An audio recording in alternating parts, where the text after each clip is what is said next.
My name is Zach Arnold. I'm a Hollywood film and television editor, a documentary director, father of two, an American Ninja Warrior in training, and the creator of Optimize Yourself. For over 10 years now, I have obsessively searched for every possible way to optimize my own creative and athletic performance, and now I'm here to shorten your learning curve. Whether you're a creative professional who edits, writes, or directs, you're an entrepreneur, or even if you're a weekend warrior, I strongly believe that you can be successful without sacrificing your health or your sanity in the process. You ready? Let's design the optimized version of you. As 2021 winds down and we approach the new year, it is so easy to get caught up in the chaos of the holiday season and write off the end of the year as a total loss, putting our goals and our intentions aside and telling ourselves, we'll just start fresh again in January. But then, inevitably, when the new year hits and we create resolutions, life still gets in the way, which leads to over 92% of New Year's resolutions failing. Don't worry, I'm just as guilty as anybody else. If you intend to make things happen in 2022, you don't need resolutions, you need a plan. That is why for the last 5 weeks of this year, I'm going to share with you my top 5 interviews on designing a more fulfilling life, setting goals, building habits, and taking actions that get you long-term results. Imagine if instead of crawling to the finish line for the next 5 weeks in a haze of holiday indulgence, you instead took the time to identify your true values, prioritize your life down to only the essential, learn to set habits that you'll stick with, and ultimately focus on doing important work that matters to you. How much further ahead of the game would you be? Now, I'm not saying you have to start exercising 5 days a week, stop eating sugar and carbs, wake up and meditate at 5 a.m. every morning, or add 20 new activities to your daily routine during the most stressful month of the year. But wouldn't it be kind of awesome to start 2022 with at least a clear plan and the motivation to get started? Well, if this sounds like a better alternative, then stick with me for the next 5 weeks as I and 5 of the world's foremost experts on setting goals and getting things done help you design a plan so 2022 can be the year that everything finally comes together for you. If after listening today, you're ready to start designing your plan for next year, but you need a little guidance and inspiration, well, I've got you covered. Simply visit optimizeyourself.me/newsletter to not only get my free 5-part email course that will help you get started on your hero's journey, but I also have an extra special bonus as well to make this process even easier for you. Once again, the address is optimizeyourself.me/newsletter. So without further ado, here's the third part of this 5-interview series with New York Times bestselling author and top podcaster Gretchen Rubin. This episode is sponsored by ErgoDriven, creator of my favorite protein supplement, New Standard Whole Protein, which you'll hear more about in just a bit. You can find the original show notes for this interview at optimizeyourself.me/episode 75. I'm here today with Gretchen Rubin, who's the author of several best-selling books, which have sold more than 3.5 million copies worldwide. And this includes the New York Times bestsellers, Outer Order, Inner Calm, Better Than Before, The Happiness Project, Happier at Home. And the real reason that we're here today is to discuss the 4 Tendencies, which is the indispensable personality profiles that reveal how to make your life better. And by the way, other people's lives better too. So Gretchen, as I expressed to you offline before we started this conversation, I don't think I've ever been more nervous or excited to have an author on my show in the history of doing almost 200 episodes. So thank you so much for being here today. Oh, it's my pleasure. I can't wait to dive in. Thanks so much for having me on your show. Yeah, so I'm super excited. And the reason is because I was introduced to the 4 Tendencies framework in your work about 2 years ago when I went to an event. And I had not heard of your work beforehand, which it's funny, I feel guilty for that and I shouldn't, but I'm like, oh, how did I not know about this before? But as soon as I started listening to you talk about these 4 tendencies, there were so many little conflicts, either in my personal life and my conflicts with my kids, with my wife, or conflicts with myself or in my job, that it was like, oh my God, I'm starting to understand myself better over the last 60 minutes of this presentation than I have in the previous 38 years of my life. I have to learn more. So of course I dove into the entire book. And then as I started to really consume it and started to share it with fellow colleagues and share it with people in my coaching program, they were expressing the same level of clarity.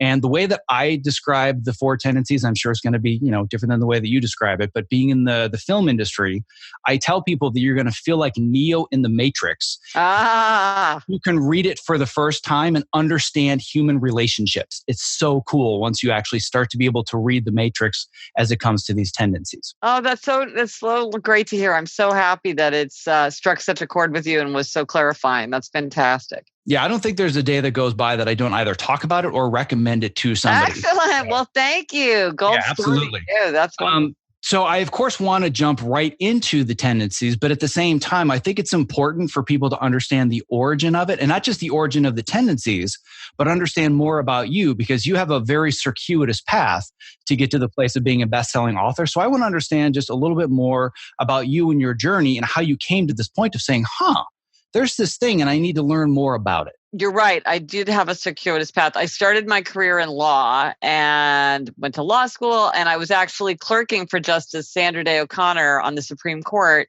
when I realized I actually wanted to be a writer. I had the idea for what became my first book while I was clerking, and became very preoccupied with learning and taking notes. And that's something that's happened to me throughout my life. I will get very interested in a subject and really want to go deep, deep, deep into it.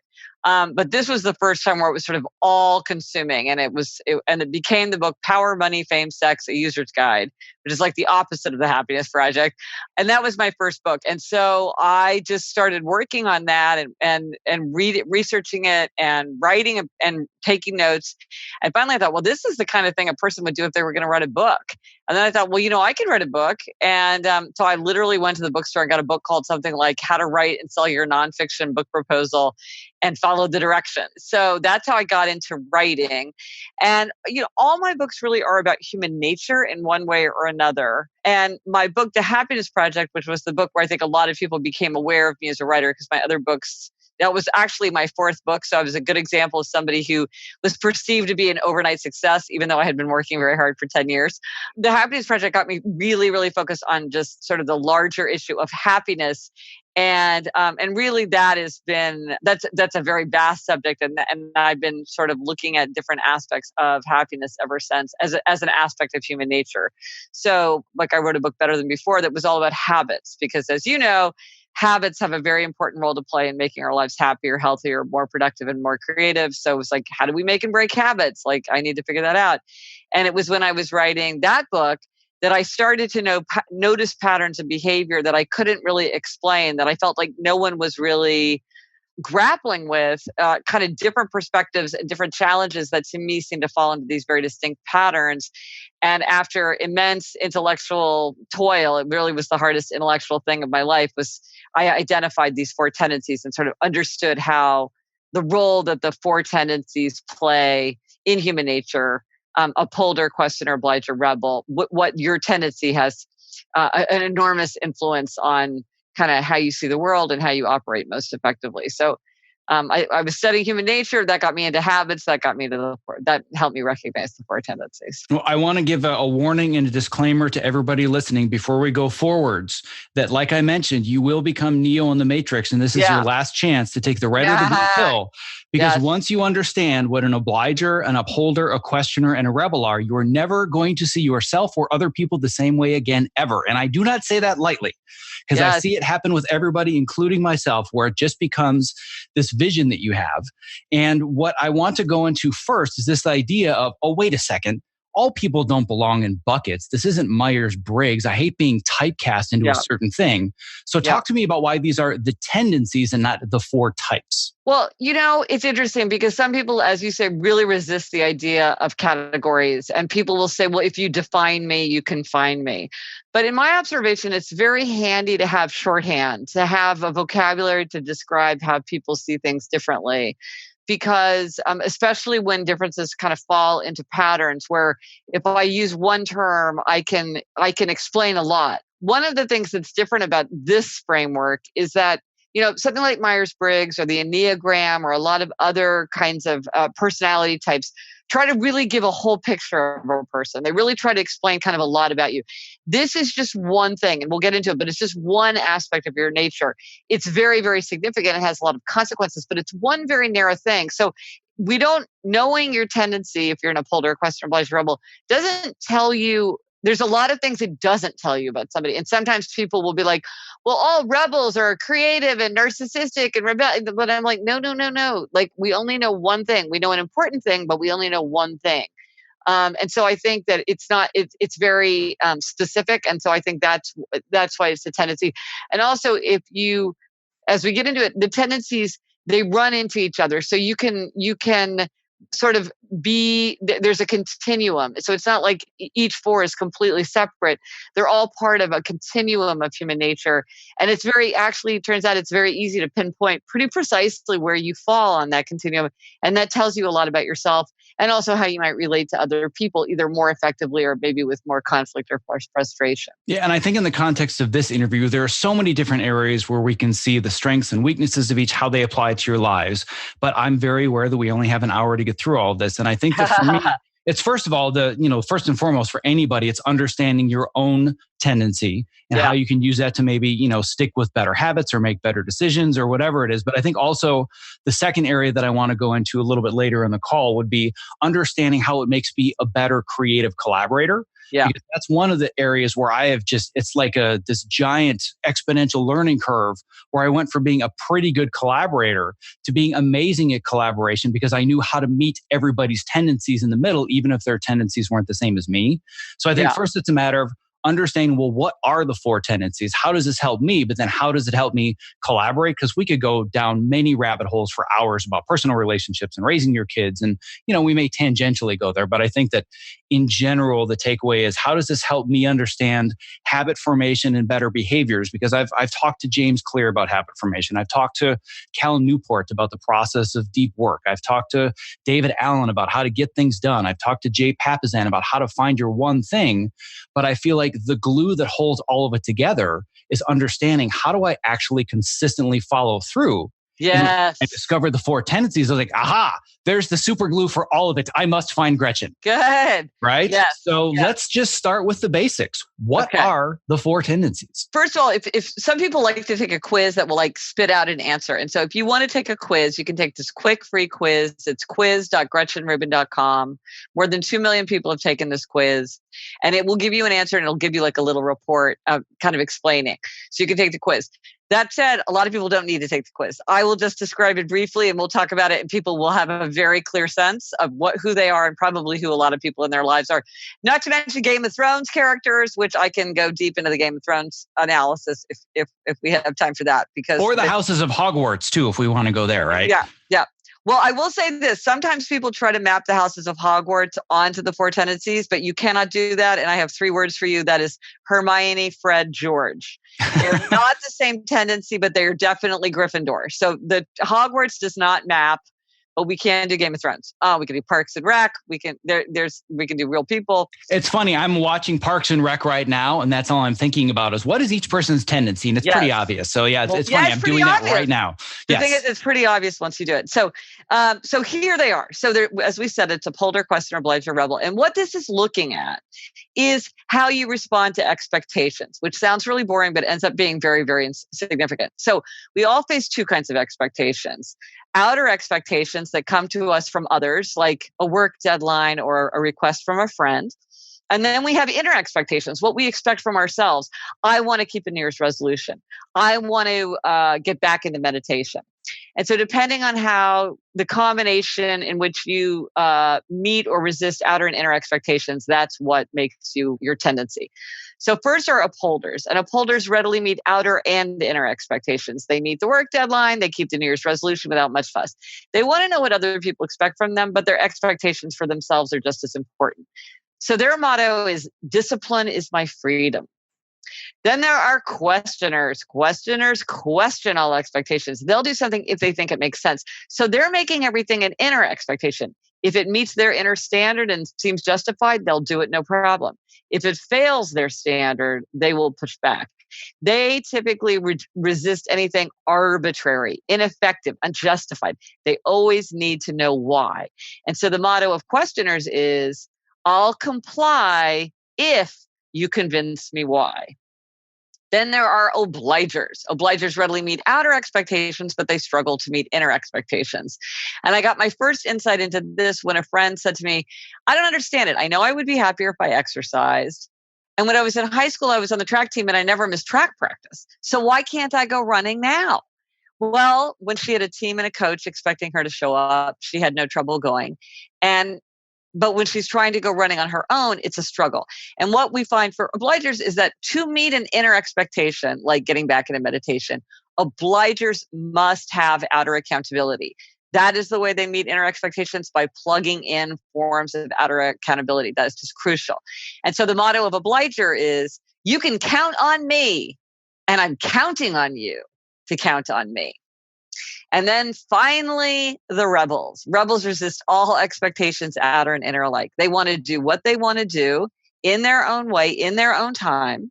They can do anything they want to do, anything they choose to do. But if you ask or tell them to do something, they're very likely to resist. And typically they don't like to tell themselves what to do. Like, they don't want to sign up for a 10 a.m. spin class on Saturday because they're like, I just want to wake up on Saturday and see what I feel like doing. And the fact that somebody's expecting me to show up is just going to annoy me. So the motto of the rebel is, you can't make me, and neither can I. So those are the four. And of the four, obliger is the biggest tendency for both men and women. That is the biggest one. You either are an obliger or you have many obligers in your life. And the smallest tendency, that's a small tendency. And my tendency, the upholder tendency, just slightly larger. Those are the two smaller tendencies. Well, one of the things that I find so interesting and somewhat humorous was your discovery when you were doing this. Like, wait, you mean I'm the eccentric one? Yes. I'm the one that's I'm not the majority. What are you talking about? Right. So talk to me a little bit more about your discovery of being an upholder. Well, I mean, you're exactly right. I mean, because I remember like when I finally came up with this, and I mean, like, the sweat was pouring down my face. It was so hard. And I go into my husband and I'm like, oh my gosh, you know what I realized? I'm part of this like extreme fringe personality type. And he's like, you think? Like, he was that surprised. And the fact is, when you talk to upholders, it's like, I say to them, don't you get the sense that other people are not like you? Like, and if you get a bunch of upholders together, they all start muttering like, why can't other people just get their stuff done? Like, what is the problem? And it's interesting for me because a lot of times when you talk to people who are kind of like experts or giving advice, a lot of times they're upholders. I'm like, yeah, anything works for you because upholders are just really good at execution. They're great at things like to-do lists and schedules and setting priorities and following through. That's what they're really good at. There's negatives to being upholders, definitely. There's limitations and weaknesses. But one thing they're good at doing is executing. When I was writing the Happiness Project, people would say to me, well, how did you get yourself to do all those things? How did you get yourself to follow all those resolutions? And I would say, well, I thought they would make me happier, so I tried them. And then if they did make me happier, I just kept doing them. And people would look so puzzled and they would say, but how did you get yourself to do them? And I was like, I don't understand your question. Like, why? And then I understood, oh, okay. That's because most people are not upholders. And so a lot of things became clear to me. Many, many, many, many things became clear to me when I understood many people are not like me. You know, I'm coming from a very particular place. All of us, each of us is coming from a particular place. And many people in the world do not see things the way that we do. That's got to be impossible. How can everybody else on the planet not have the exact same lens and filters as I do? Like, what the hell? Right? I mean, it's so hard to remember. People can see things, they can have different values, they can have different perspectives. I mean, it's funny how hard that is to keep in mind. Even though we intellectually know it's true, it's just very hard not to just assume like, well, of course the situation is what the situation is. It's like, no, it's not. It's what we think it is. Well, and that's what I love about this so much is it's not like I had the discovery, oh, wait, people are different than me. It was, oh, now I understand how. I get it. I see what they're seeing, but I also understand how they're seeing me. And that was really the biggest thing. But before kind of diving deeper into it, I think one of my favorite things that you have in the book is basically to understand these four tendencies is asking, how do you get each one to change a light bulb? Oh, right. Yes. So an upholder will change and a questioner needs to know why to change it. I'm sorry, I can't really remember that. So how do you get whatever tendency to change a light bulb? And the upholder is, well, he's already changed it. The questioner, why would I need to change that light bulb anyways? The obliger, well, duh, you ask them to change it. And the rebel will say, do it yourself. Yeah. Right. As soon as I read that, I'm like, oh, okay, yeah, this all makes more sense. Yeah. And I think, and I'm sure that you can speak to this a lot more than I can because you've talked to millions of people and spoken about this and, done book tours. But I find that as soon as you talk about these tendencies, and in probably 30 coaching calls, I said, let me walk you through this. And just exactly like you said, it's about inner expectations versus outer expectations. Here are the 4 types. And I always see the same thing, which is, oh, I think I'm this one. Oh, but wait, no, I'm kind of that one. But I'm kind of that one too. Oh God, I don't know. Like one of them seems to be more dominant, but am I only one? Am I another? Like, how do I figure it out? So what are some, obviously you have the quiz and I want people to go to the quiz and I'll provide a link to it. But just off the top of your head, if somebody's listening to this, they're in the car, they don't want to jump on their phone, don't want to go on the quiz, how can we help them get a little bit closer in a couple minutes? Okay. Well, often an obliger will say, I don't know if I'm an obliger and upholder, but I'm really good at meeting outer expectations, but I can't meet inner expectations. I'm like, well, that is the definition of an obliger. The question is, obligers and upholders are the same in that they both readily meet outer expectations. So the question is, can you readily meet inner expectations? Meaning, if you make how do you feel about New Year's resolutions? So ask yourself right now in your mind, say, how do I feel about New Year's resolutions? Upholders will typically say, I like New Year's resolutions. I like making resolutions. I feel good about resolutions. Questioners will say, I kind of object to New Year's resolutions because if there's something that's important to me, I'll just go ahead and do it. I'm not going to wait for January 1st because that's an arbitrary date.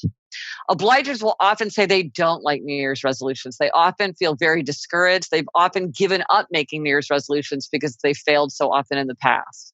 And rebels will either say they totally reject New Year's resolutions because they never want to chain themselves in that way. And so they're just not interested. Or they really embrace them as sort of a challenge. Like, you know what? My cousin said he didn't think I could run a marathon in 2019 and, watch me. So starting on January 1, I'm training and I'm going to draw, it's like the challenge. It's the proof. You think that I can't go without alcohol for a year? I'll show you. So sometimes they kind of embrace the challenge of it and the I'll show you of a New Year's resolution, but typically they don't like New Year's resolutions because they feel like they're too they feel like they're too they're a chain or they're too confining. So thinking of how you answered that is a tip off. That's a good question. People who feel very, very strongly that they're part of each, that is a sign that you are a questioner, because questioners will do whatever makes sense. So like I was talking to a high school student who said, look, I'm a mix because look, if I have an assignment from a teacher I respect, I do it, no problem. So I'm an upholder. But if I have an assignment from a teacher that I don't respect, I just refuse to do it. So then I'm a rebel. And I'm like, no, you're 100% questioner, because a questioner's question is, why should I listen to you? If I respect you, I'll do it. If I don't respect you, I won't. It's like, why would I? And questioners think everybody in the world thinks that or should think that way. Everybody should be thinking, well, why should I do this? But I'm like, but they don't. And that's what makes you a questioner. So it's funny, upholders, obligers, and rebels see more easily how they are different from other people. They feel it. Rebels feel what it is to be a rebel. Upholders feel what it is to be an upholder. Obligers are like, why is it that I can't have self-care? Questioners just are like, why doesn't everybody just do what makes sense? But the fact is that that's just not how other tendencies approach things. And so I really do think that most people will fall squarely within one tendency. Now, each tendency you can have a flavor of an overlapping tendency. So like as an upholder, I'm like an obliger in that we both readily meet outer expectations. But as an upholder, I also overlap with questioners because we both readily meet inner expectations. And so some upholders are more on the obliger side and some upholders are more on the questioner side. So there is a continuum, and you can see differences of people within a tendency, but they still are part of that core tendency. And as I said earlier, like, we could line up 50 questioners, and depending on how ambitious they were, how analytical they were, how creative they were, how introverted or extroverted they were, how adventurous they were, what their values were, they would all look very, very different from each other. But if you said to them, hey, will you do X for me? They would all answer at the same time, why should I? Because that is what it is to be a questioner. That they would all share their response to expectations. But even if many aspects of their nature were very different. Well, as a questioner myself, I can attest to the fact that can create a lot of friction in relationships. Yeah. Because one of the strengths of being a questioner is that you love to gain knowledge and analyze things and go deep. And at the same time, all people hear from you is the word no. As opposed to, no, I'm fine doing it, but I just want to understand more about the process. And I think this was before I had learned about the 4 tendencies. Maybe it was after. But I have a former supervisor of mine that's also a very good personal friend, which can be both good and bad because it means we're a lot more honest with each other when we work together. Yeah. And she said to me once, she's like, you know what? You are amazing to work with until I ask you to do something. and then you drive me crazy. Yes. She knows I'm always going to follow through, but I always fight back wanting to understand, well, is this the best time to do it? What if we did it this way instead? And they're like, could you just do it? Yes. Right? And she's an obliger on steroids. She goes out of her way to help everybody else and put their needs first, and has a very difficult time meeting her own inner expectations. So one of the connections that we have is she's always coming to me with issues with her self-care and with health. Like, why is it that I keep, stopping exercising? I'm like, you need to find a workout group or a buddy. And once she does that, she starts to get into it. But she really kind of put the questioner in a bumper sticker form for me. And one of the things that I made a joke about on the show before, and I tell my clients a lot, is that one of the discoveries that I made, and this is going to kind of help us transition into understanding how to use this. It's one thing to just see it and be like, oh, that's really cool. I'm this, I'm X, Y, or Z. But the power is understanding how to use it. And for me, it was in being able to take the path to a more fulfilling career. I now understand very well about myself that I'm amazing at collaborating with people. I am horrible at working for people. Mm-hmm. So when I go into an interview, it's not just about me trying to talk about, here are my character traits, here's why I'm a good fit. I interview them to understand, what are your expectations of me and my time? And one thing that I found at first, when you did the test and that kind of asking about the New Year's resolutions, when I was in that live speech, and you said, how do you respond to New Year's resolutions? And immediately in my head, I went, well, it just seems so arbitrary. And then 2 seconds later, you're like, you're probably thinking the word arbitrary. And I'm like, whoa, how did you do that? What a magic trick, right? So I always thought to myself, oh, I'm clearly a questioner on steroids. I was saying that for a long time. But the further I dug into this and the further I worked with people, I realized I'm actually very much a combination of a questioner and a rebel. So what I would actually like to do, because I think this is going to be really helpful for my audience specifically, because I think a lot of people that work in my field, just statistically, first of all, most of them are going to be obligers, because that's just statistically across the board. But I think with my work, a lot of the best people are questioners, because we're a good fit for this job, because we want to question, is there a better way to tell this story? Could we find an even better music cue? Could we find a different transition, as opposed to, you got it, boss, whatever you want. Like, I don't work well with people where they want me to be an operator. Just press the buttons and cut the scene that I want. That doesn't work for me. But if it's all about whose idea in the room is the best idea, not you're the showrunner and I'm the editor, therefore I defer to you, that's helped me find the right people and be better at my job. Yeah. But it's really about understanding, how can I harness the power of this? So what I want to do, because I think a lot of people might have similar tendencies to me, I want to do just kind of a bit of a tangent, maybe for like 5 minutes. And I want you on the fly to see if you can help me understand if I'm more dominantly questioner, rebel, or if I'm just completely off track, because I think a lot of people are going to identify with this. So my belief is I'm very strongly questioner with a tendency to be rebel, but I'm starting to think it's more like 55-45. Well, I mean, I will say, like someone like Steve Jobs, that's pretty much what he was. Mm-hmm. He was a questioner who leaned very strongly to rebel. So if you are like, this is what I would predict seeing if you're a questioner who leans to rebel. So a questioner, the difference, so you're exactly right. Questioners and rebels overlap. There's a deep affinity between questioners and rebels because they both resist outer expectations. The difference in why I think you were right to analyze yourself as a questioner is that the fundamental question, the fundamental mindset of the questioner is, why should I? Why should I? If you can tell me why, I will do it. If you can show me why, if you can convince me why, if I can see it, then I will execute. Why? A rebel is, you can't make me. A rebel is like pushing back and saying, you can't make me. You're not the boss of me. You can't tell me what to do. And so, like, let's say you have 2 little kids who won't do their homework and they're not doing their book report. The questioner is thinking, this is a dumb assignment. This is a big waste of my time. You know, I read the book. Why am I going to write out this? But like, no, I'm not going to do that. It's what a waste of time. You're an idiot. That's what the questioner child is thinking. The rebel child is thinking, you're not the boss of me. You're my teacher, but you can't make me do it. I don't want to do it. I'm not going to do it. But when you have a questioner who's tipping to rebel, who's leaning towards that rebel side, that's when you start seeing more pushing back towards things that could be conceived of as arbitrary. But like questioners who tip to upholder, who's like my husband, it's easier for them to accept things like speed limits, things like 5 garments to a dressing room. questioners who tip to rebels often really don't like that kind of thing, because to them that feels arbitrary. It's like, you're telling me what to do, and I don't think it makes sense because I'm a good driver and you're a bad driver. Why are we both driving 70 miles an hour? That doesn't make sense. They very much more need to be convinced, and they might like really resist everything until they are proved to be right. And that's why questioners who tip to rebels often will want to work for themselves. I know a questioner who works for herself because she said, I just never trust other people's judgment. I don't think they do their research. I don't think they think things through. I don't feel comfortable in the end, it's me and very few people who I think really like know their business. And so I can't do what they say. I've got to make all the decisions because I know that I do it. And I talked to somebody else who, she divorced her first husband, married somebody else, and they're both very serious questioners. And she said, well, to me, it's a huge relief because most people, I feel like I wouldn't even trust them to do something like pick a tent to buy. Because I'm like, I don't know if you did your research. She said, but my husband, I know that he questions the way I do. And if he makes a judgment, then I can trust it. And so he like cuts my work in half because he has the level that I have.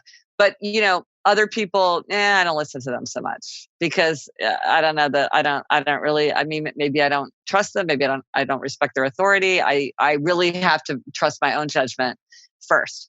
And it is that quest for like constant betterment. They always are looking for the edge, the hack, the efficiency, the new way. I'm not going to change for change's sake. I'm not going to change because corporate tells me to change. But if you can show me that this is a better way, I'm totally on board with that. So dare they say they might create a program called Optimize Yourself because they feel that there's always a better way to do something, right? 100%. Yeah. Hack that. Exactly. And then like that kind of hacking, they love to customize. Questioners love to customize. If you say, oh, this is the way you do it, they're like, I'm going to tweak that because I think I know how to make it work better for me. So that's very that's me every Sunday afternoon when I do meal prep. Oh, this looks like a great recipe, but how can I change it? Yes. Because I have to be different. I can't just do the recipe that everybody else does. It has to be a little different. It has to be me, which kind of leads me to this idea of the strengths or the weaknesses, or even more importantly, the values. And that's actually one of the values of the rebel is authenticity, right? Yes, so it was when I started reading about that, I'm like, oh, that's actually a lot more me than I thought. Because I was thinking, well, I'm not a rebel. I did all my homework growing up and I was valedictorian in my high school class and, Phi Beta Kappa, University of Michigan. Like, how could I possibly be a rebel? But then I realized it literally gives me a pit in my stomach to do things the way that other people do things. If I haven't customized it and I haven't made it authentic to who I am, I just feel like, what is the point of this if somebody else is already doing it, which can be both a strength, but it can also be a weakness depending on the circumstance. My sincerest apologies for this brief interruption, but if you are a creative professional who spends long hours at your desk and you are searching for a simple and affordable solution to optimize both your energy and your focus, not only is the following promo not an interruption, but listening has the potential to change your life. Here is a brief excerpt from a recent interview that I did with Ergo-Driven co-founder and CEO Kit Perkins, the creator of the Topomat, who's here today to talk about his newest product, New Standard Whole Protein. I'm into health and fitness generally, but I want it to be simple and straightforward. About a year and a half ago, I started adding collagen into my protein shakes. And man, the benefits were like more dramatic than any supplement I've ever seen. So I thought, if I can just get this down to coming out of one jar and it's ingredients that I know I can trust, and you just put it in water and you don't have to think about it. When people think of protein powders, they think, well, I don't want to get big and bulky. And that's not what this is about. To me, this is about repair. So a big part of what we're talking about here is you are what you eat. Your body's constantly repairing and rebuilding, and the only stuff it can use to repair and rebuild is what you've been eating. Unfortunately, as the years have gone by, every day getting out of bed, it's like, 2 or 3 creaks and pops in the first couple steps. And that I thought you just sort of live with now. But yeah, once starting the collagen daily or near daily, it's just gone. So for us, job 1A here was make sure it's high quality, and that's grass-fed, 100% pasture-raised cows. And then the second thing, if you're actually going to do it every day, it needs to be simple. It needs to taste good. Well, my goal is that for anybody that is a creative professional like myself that's stuck in front of a computer, number one, they're doing it standing on a Topomat. Number two, they've got a glass of New Standard Protein next to them so they can just fuel their body, fuel their brain. So you and I, my friend, one edit station at a time are going to change the world. And even better for your listeners, with code OPTIMIZE, on either a one-time purchase or that first subscribe and save order, 50% off. So if you do that subscribe and save, that's 20% off and 50% off with code OPTIMIZE. That's a fantastic deal. If you're looking for a simple and affordable way to stay energetic, focused, and alleviate the chronic aches and pains that come from living at your computer, I recommend New Standard Whole Protein because it's sourced from high-quality ingredients that I trust and it tastes great. To place your first order, visit optimizeyourself.me/newstandard and use the code OPTIMIZE for 50% off your first order. Well, and you pointed out something very important, which is that sometimes people make an assumption that rebels can't succeed. And the fact is rebels can do anything they want to do. And so some rebels really want to they want to make a lot of money. They want to have a lot of power. They want to have a lot of influence. They want to put their creativity out in the world. Many people who are rebels are highly, highly successful because that's what they want. But they're not doing it because you told them to. They're not doing it because they're supposed to. They're doing it in their own way, in their own time. And so they put their rebel spin on it. And then some rebels don't. And then you can't make them. You know what I mean? And it's like, they're not going to do it just because you tell them to. And so for a rebel, it's interesting. The rebel tendency is the most different from the other three. I think it really, if you're dealing with a rebel, either you're the rebel or you're dealing with a rebel in your life, it really is helpful to understand their perspective because they really do see things and respond to things in a way that can be hard for the other tendencies to understand. And actually the other tendencies will often interfere and make things worse. The more like, an obliger or an upholder might be like, well, you know what? I see that you're not meeting your deadline. So like, let's have a weekly check-in meeting. And like every day I'm going to like call you up and see how it's going. And we're going to have some accountability and some oversight. And I'm going to give you a best practices page and you can follow that. That's going to streamline your procedure. That is the worst part, but terrible ideas if you're dealing with a rebel. Because a rebel wants to do their own work in their own way. Like the more you're trying to control them, the more you're going to ignite that spirit of resistance and they're going to delay and they're going to procrastinate and they're not going to do it. If you're just like, you know what, you've got the chops to do this. Like it's due in 2 weeks. The client, if we're going to keep this job, we got to keep the client happy. It's due in 2 weeks. Let me know if you run into any roadblocks. I cannot wait to see what you come up with. You and your team always, it's like, I love seeing what you guys can do. Blow me away. And you just walk away. And you're like, if you do it all the night before, like, okay, that's fine with me. Well, and I think that what you've alluded to is that once you can recognize your own tendency, or even if you don't recognize your own tendency, the assumption is, well, if you're struggling with something that I've struggled with and overcome, here are the ways that I overcame it and that should work for you, right? And that's where the conflict comes from because you're thinking, why can't you overcome something I just did the same way? And that's what I was doing. I kept using logic. Well, the reason that you can't do this is because of this and this and this. So I would use this resource and this strategy. And people would come back and say, I don't get it. None of this works for me. I'm like, why the hell doesn't it work for you, right? So there's even a little bit of that rigid upholder in me as well. Well, it's questioner because questioners feel like if I give you the research, if I show you the data, that will be compelling. That is what is going to inspire your behavior is you understanding why. So I'm going to send you a link to 10 different studies and that is going to convince you. And it's like, no, it doesn't. It doesn't work for the other tendencies. It's just not what resonates with them. But, and then the questioners are baffled because they're like, look at all this, like, why are you all acting in a way that just makes no sense at all? It's like, well, it makes sense if you understand the tendencies. Well, and it's funny because you just described basically the first year of my first podcast platform, which was me standing on a soapbox, sharing the information, saying, what is wrong with you people? Yeah. Don't you see it all right in front of you? Why are we living this way? Why do we treat ourselves this way in this industry? Look at the results of this. Look at the research. Let's just all change together. Okay? All right, good, done. And then all of a sudden I got all this pushback. I'm like, whoa. Where is this coming from? And I realized that it wasn't about, here's all the information, you must have it. I reversed it and I said, I want all of you to talk to me. I want to understand where your challenges are, what it is that is stopping you from getting where you want to in your career. Yeah. Why can't you follow through with your healthy behaviors? Like, why do you always burn out when you see it coming? And then as I started to bring all this information in, I'm like, oh, wow, there's a lot going on here that goes beyond just not having the research. Yeah. And that's when I started to dive much deeper into human psychology and behavior, which is how I ended up finding your work and realizing, oh, now this makes a lot more sense. But the first step was really just listening. Like, oh, okay, as opposed to here's what you need to do and here's how I can prove it. because I'm a questioner. That's my tendency, right? That's exactly what I'm going for. But there are weaknesses to that, and there are weaknesses to all four of them that I wanted to just very briefly go through. And for me, that weakness is analysis paralysis. Where, like you said, if you're going to, go buy something, like go buy a tent online. And a perfect example that comes up that shows the difference between me and my wife. My wife is an obliger. She's a teacher. She won LAUSD Teacher of the Year. She's up for LA County Teacher of the Year. She is an obliger and then some. And I remember our microwave broke and she just went out and she bought a microwave and she brought it home. And like, did you look online at any of the models or look at the she's like, no, I just went and bought a microwave. And I was just like, yeah. What do you mean you just bought it? That's like, such a great example. It drove me crazy. I'm like, but then I thought, I'm like, oh, but the difference is we have a microwave that works. Had she put that task on my list, it would have taken me a week.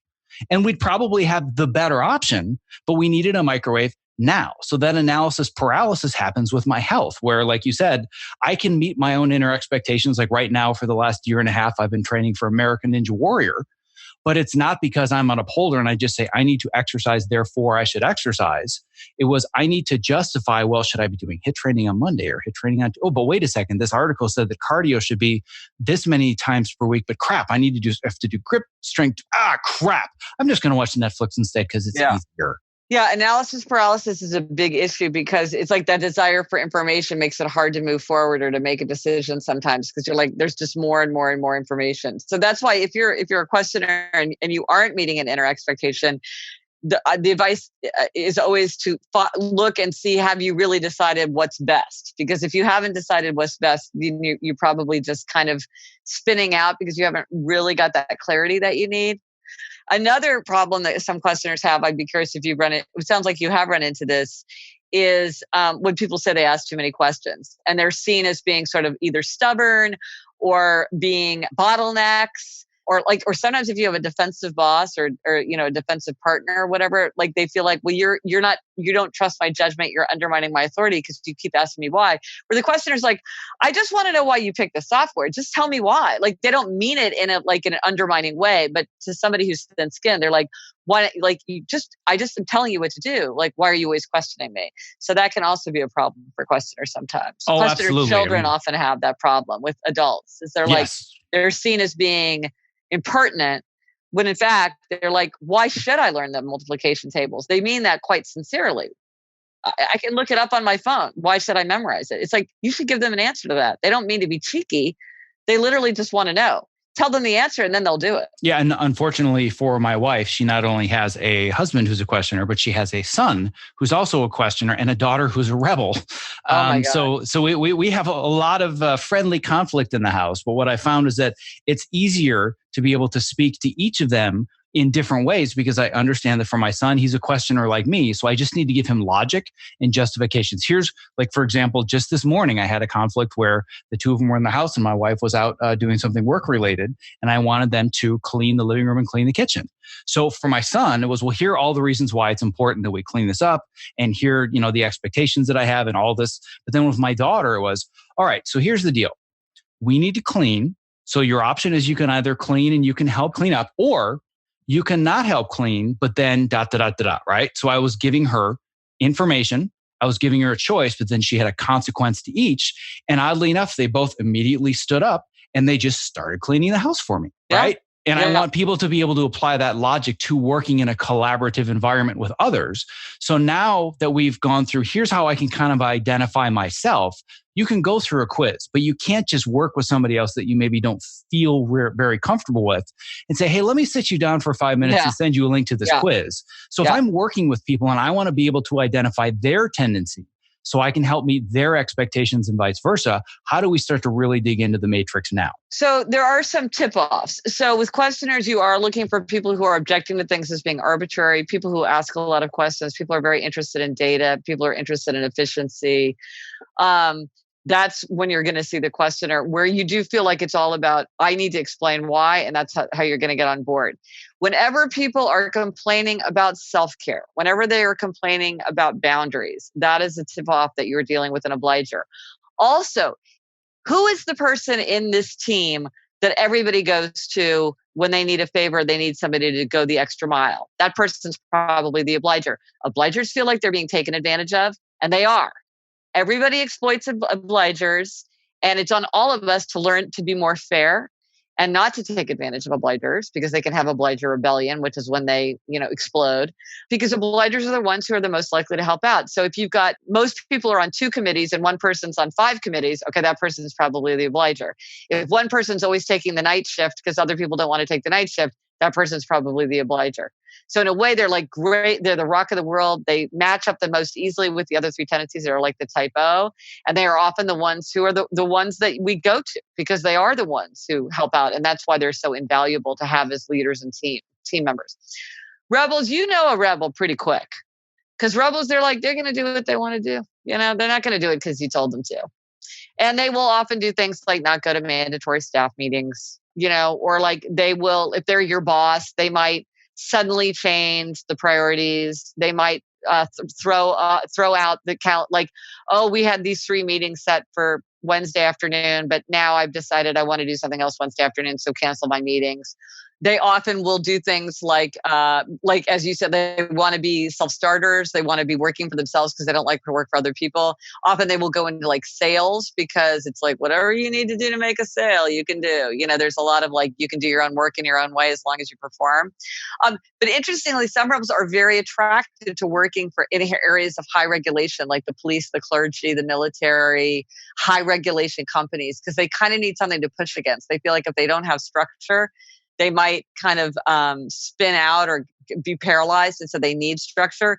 So a rebel, if you're collaborating with a rebel, you might see somebody who doesn't really take direction very well, but might be very helpful in that they think outside the box. They come up with unconventional solutions, and they're sort of like doing their own thing.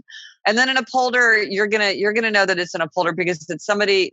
Upholders are very, very good at execution. They're very good at things like to-do lists and schedules. They can seem rigid. So if you have somebody that you're working with where you feel like, this person, we need a lot of flexibility in our workplace. Okay, an upholder often is not good at flexibility. They're not good at ambiguity, like where it's not clear. What does success look like here? It's not clear. Okay, that could be really distressing to an upholder, because they're like, I want to know what's expected of me, because I don't really understand. Or like when it's not clear what the rules are.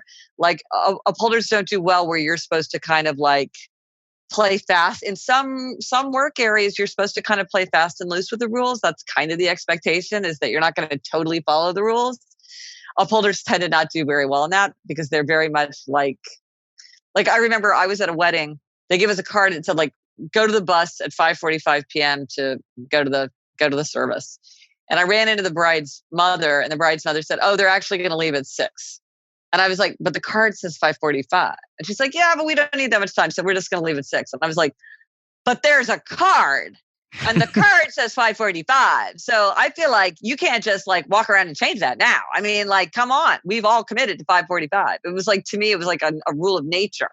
So you can see in your collaboration that the strengths and the weaknesses are very complementary. Somebody's really going to keep everybody on track, but maybe not be so flexible. And somebody might be really, really focused on efficiency, but maybe that's going to slow everybody down. And somebody's going to be great to like pitch in when they need help, but then they're going to burn out and have some resentment, some anger, and that's going to be a problem.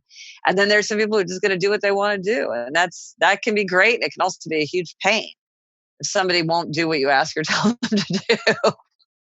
But they work together. We need all these on our teams because they all are very complementary. Yeah. And what I find, and I don't want to speak in absolutes, but I do feel fairly confident in speaking close to an absolute, is that in the specific collaborative environment of Hollywood, what I found now that I'm able to really read these tendencies, and generally it takes less than 5 minutes once you start to really play the game of, oh, what's this person's tendency? It doesn't take long. It's not like you need to do deep research and 3 weeks later it dawns on you. It happens really, really fast. It's very blatant. Yeah. And what I have found is that almost every single editor that I know is either an obliger first or a questioner second. And then I think that's one of the reasons that burnout is such a huge part of my program, because so many people come to me saying, I'm so burned out and working such long hours. And in my mind, I'm thinking, well, if you know that working such long hours is poor for your health and you have all this information, why aren't you just working less hours and telling your bosses? And like, why is that so hard? But then I realized, oh, it's because they feel obligated to, because the culture makes them feel obligated to put in those hours because everybody else does. And I want to do what I'm told and meet that outer expectation. So I feel that almost all editors are either a obliger or a questioner. Almost every single director across the board, probably no surprise here, rebel. All of them show up late, don't want to take notes, don't want to listen to suggestions. They're still great collaborators, great storytellers, and great at what they do, but they just walk in the door and they have rebel all over them. And then when it comes to most producers, I find that most of them are obligers, which is interesting. Some of them rebels, but for the most part, the writers and producers are obligers, which I found really, really interesting because I thought I would see a lot more questioners. And maybe it's because I just haven't worked with enough people, but I work on various TV shows and, work with 10, 20, 30 writers over the course of the last couple of years. And I found that really is very much kind of, again, it's not absolutes, but it seems pretty consistent. Through all the stuff that you've done talking to your sister, do you find that that's fairly accurate? Well, I don't know because I haven't been enough in that, seen enough people in that role other than her. She's an obliger. And, obliger is the largest tendency for both men and women. So wherever you are, there's probably going to, anybody's they're most likely to be an obliger because it's a big group of people. And so you're always probably likely to see obligers popping up. If for obligers who have burnout, what they might be edging up into is obliger rebellion, which is when obligers meet and expectations, and then suddenly they snap and they're like, this I won't do. And sometimes it's small and kind of funny. I've heard from many obligers who will sit in their cars in order to be deliberately late for work as a form of obliger rebellion, which is like a small thing, but they're doing it on purpose because they're like, you're trying to make me do things, but you can't make me. It's this, they're tapping into the rebel. But then sometimes it's huge and explosive, you're dead to me. This is over. This is finished. I'm divorcing you. I'm ending a 30-year friendship. I'm quitting this job and going to work for a competitor today. And you can't fix it and you can't make it better. It's like a volcano exploding.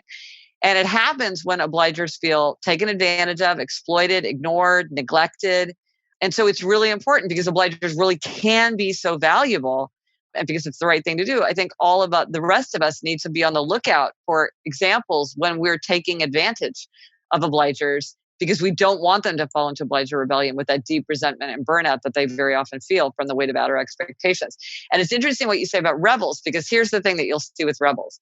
If rebels have a partner, if they have a romantic partner, if they're a founding team, if they have a number two that they've worked with over and over and over again, almost always that person is an obliger.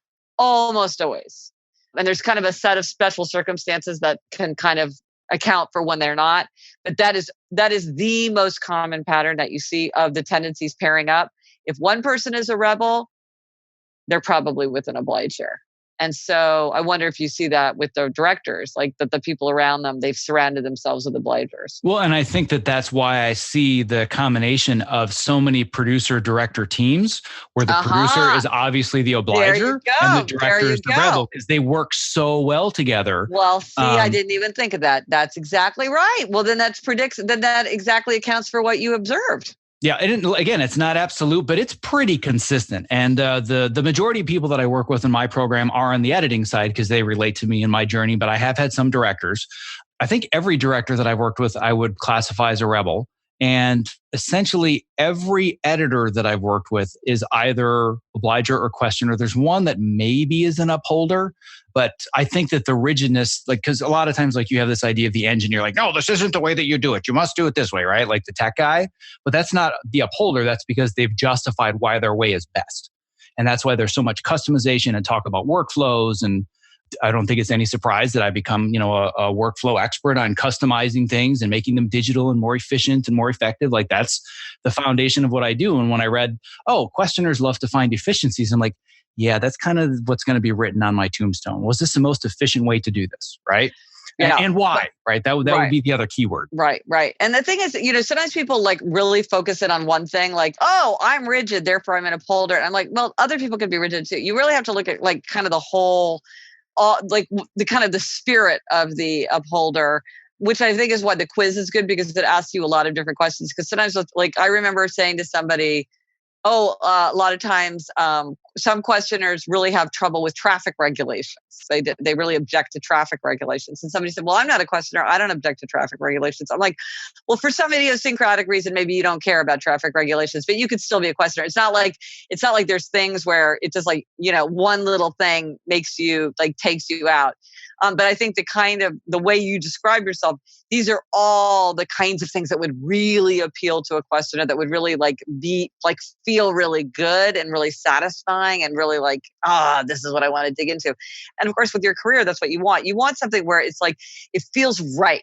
Like it feels like, ooh, this is like, I like working this way. And if it's out of step, like for example, some people love being in a place where we're team players. Like it's all about the team here. We've got a great corporate head, great vision, and we're here to bring that vision to life as a team. You as a questioner, you might be like, I don't know if that's gonna. Nope, I'm out. Yeah, no, thank you. Does not work for me. Yeah, I've nothing against the team, but I'm not a good team member. I already know that. And again, it's not that it's a bad workplace. It's that it's not a good fit for you. And so, and like you said earlier, you want to go in there knowing certain kind of things I'm going to be admired for and praised for and valued for.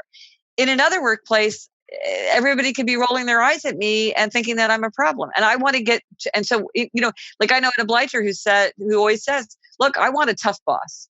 I want somebody who sets high standards and holds me to those standards. And I like deadlines and supervision. I like that kind of structure. And it's like, other people would not want that kind of structure. She thrives in that kind of structure. So there's a workplace where things are set up that way. Get yourself there, because then that's just going to feel right and you're going to do your best work. So it's not that one is right and one is wrong. It's just that it's a fit. And it sounds like for you have really understood how to fit yourself to the work in a way that you feel like you are really able to excel and to dive into your strengths. And that is a good feeling. That's when we feel good. That's when we feel like we're in our stride. If there's a mismatch, it just can be grit. Maybe it's not a big deal, but maybe it does become a big deal. Maybe it does become a bad fit. Well, the idea is that I want to make sure that I'm setting myself up for success and not failure. And that is, of course, the bigger picture. What's my career choice? But it's also, who are my collaborators? What kinds of shows am I working on? What do the projects look like? More importantly, this is the aspect that so many people miss. What does the lifestyle of this project and working with these people look like? And what's the process? Because everybody's saying, oh, I would love to win an Oscar. I'd love to win an Emmy, but are you willing to go through that process, and does it align with your goals? Because ultimately, I don't want people to just be successful. I want them to have a fulfilling career and meet their own definition of success. It's not just about, well, I have all these accolades. It's, but did you enjoy the process, and do you get excited about going to work and know that it's the right fit? And you have to know the right questions in order to make that happen. And for me, understanding these 4 tendencies has made it so much easier for me to find the right collaborators and the right projects, which leads me to the $1 million question. I don't like my tendency. How do I change it? It's funny when people don't like their tendency, because each of these tendencies has strengths and weaknesses. Each has, each includes people who have been wildly successful and also big losers. And I think that each of the tendencies, it's not that one is better or worse, or one is happier or healthier or more productive or more creative, but it's that when you know your tendency, you can figure out how to make the most of it and how to offset the weaknesses. So when you look at the people who are the most successful or the happiest or the most creative or whatever, I don't think it's that they are of a particular tendency.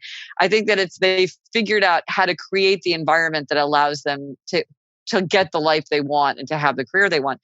So if you're an obliger, for instance, because a lot of times obligers say they don't want to be obligers, all you need is outer accountability. And outer accountability is not hard. It's very easy to find ways to plug in outer accountability. I have this app, the Better app. It's a free app people can join.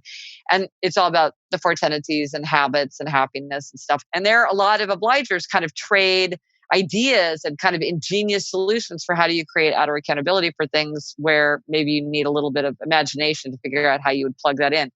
But it's like, it's fine. Once you have outer accountability, you can do anything you want. So what's the big deal? And then questioners, it's like, okay, well, you see where your pitfalls are. You have analysis paralysis. Okay, what are some solutions for analysis paralysis? One is limits. I'm going to visit 5, 10 stores, but not 10 stores. One is trusted authority. I trust these people. If this software is good enough for them, I'm going to trust their judgment. I don't have to do my own research because I know these people do their own research. I can trust them. It's deadlines. We're going to make a decision by Friday. After that, it's not efficient. At a certain point, you just have to make a decision and do your best and learn from and learn.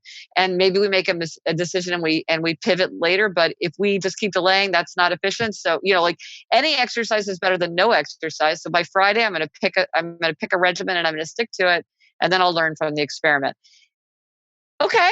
That's okay. You got, if you're bugged by the fact that you have analysis paralysis, now you've got tools and tips to fix it. So I don't think it's, is it possible to change our own nature? I kind of don't think it is possible, or if it is possible, it's very, very, very difficult. And to me, it's like, don't train yourself. There's nothing wrong with you. Any frustration you're feeling, many, many other people have felt the same frustration, and they've come up with solutions that you can learn from. So don't worry about fixing yourself or changing yourself. There's nothing wrong with you. It's just like, figure out another way to achieve your aim. There's a lot of ways to achieve our aims. If something's not working for you, it doesn't matter if it worked for me or it worked for your sister-in-law or works for your boss. If it's not working for you, okay, try something else, because there's a lot of ways to achieve our aims. Well, as a questioner, I'm already thinking about all the justifications for making this interview run a whole lot longer than it should, because I really want to keep going. But I also realize I'm talking to an upholder, and we have reached our time. And I know that upholder tendency will win out over the questioner analysis and justification. So I wanted to make sure and thank you so much for your time being here today. But before we go, it's very important that the questioners, the obligers, the rebels, and the upholders all know how to get more information about you. And there's so much material. Where's the easiest place for me to send my audience? So at GretchenRubin.com is my website, and you can learn all about my books, and you can read sample chapters and listen to audio clips and get all kinds of one-pagers and nutshells. And there's tons of posts there about all different. I just wrote a post recently about anger and the 4 tendencies, like how your 4 tendencies, it comes out in different kinds of anger. So there's all kinds of stuff there. Game of Thrones, if you want to read my analysis of the Game of Thrones character, there's a whole post there. So that's a great thing. I have a podcast, which I do every week with my sister Elizabeth, who's a showrunner and TV writer in Los Angeles. And that's called Happier with Gretchen Rubin. And that's wherever you listen to your podcasts. And I'm on social media. My tag is Gretchen Rubin, and I love to connect with people. If you're interested in the 4 tendencies, I do have a 4 tendencies online course for people who like to learn from an online course more than reading a book, because I've got a whole book called The 4 Tendencies. And there's also a workshop. If you want to teach a workshop, like in your workplace, or you're a healthcare professional and want to tell people about it, there's a workshop. There's a lot there on the 4 tendencies. Yeah. So, but basically GretchenRubin.com. I have a monthly newsletter you can sign up for if you want to. I got a bunch of stuff, more stuff than anybody would ever want, but go to GretchenRubin.com, and that will be that's a good springboard to everything else. Awesome. Well, all the upholders, I'm counting on you to go to GretchenRubin.com. It's the best thing for you. For all of the questioners, I promise there's a whole bunch of answers why, and it's going to make you learn so much more. For the obligers, we really would like you to do that, and we would like to hear back from you, and we'd like to know you showed up. And for the rebels, go, don't go. You might get information, you might walk away and not have any information. If you don't go, whatever you want, right? Yes. So that gives a very brief inclination to how you can crawl into the mind of anybody, read the Matrix, and get him to do what you want to do, right? That's not what it's about. That's right. So anyway, thank you so much for being on the show. This is, I know you don't realize it because you basically responded to my first email, which blew me away. But in my mind, it has been like a 1.5 year long process to make this happen. So, and what's funny, because I've just built this up so much in my mind, like, oh my God, she's not actually going to respond to my email. She's got this huge podcast and she's got all these best-selling books. Like, who am I? Like, I was taken over by imposter syndrome, which I never am, because I reach out to all these other big authors. There was just something about this that I just kept building it up and kept building it up. And I'm like, screw it. I'm just going to email her and see what happens. And like a day later, would love to. I'm like, really? That's all I had to do? But anyway, it says a lot about your character, and I really, really appreciate it. So thank you so much for being on the show. Well, I so enjoyed it. Thank you so much for having me. I hope you enjoyed this interview with Gretchen Rubin. If you'd like to access the original show notes, simply visit optimizeyourself.me/episode 75. And as a reminder, if you'd like some guidance and support setting goals for 2022 that you will actually follow through with, don't forget to sign up for my free 5-part email course on designing your hero's journey. Visit optimizeyourself.me/newsletter to get started, and I will even throw in a special bonus guide to make this process even simpler for you. Next week, in part 4 of this 5-part series, I'm sharing another of my favorite interviews of all time with best-selling author James Clear, who is considered one of the world's foremost experts on understanding how to build habits, who has literally sold millions of copies of his seminal book, Atomic Habits. Until then, have a safe, happy, and healthy holiday season, and be well.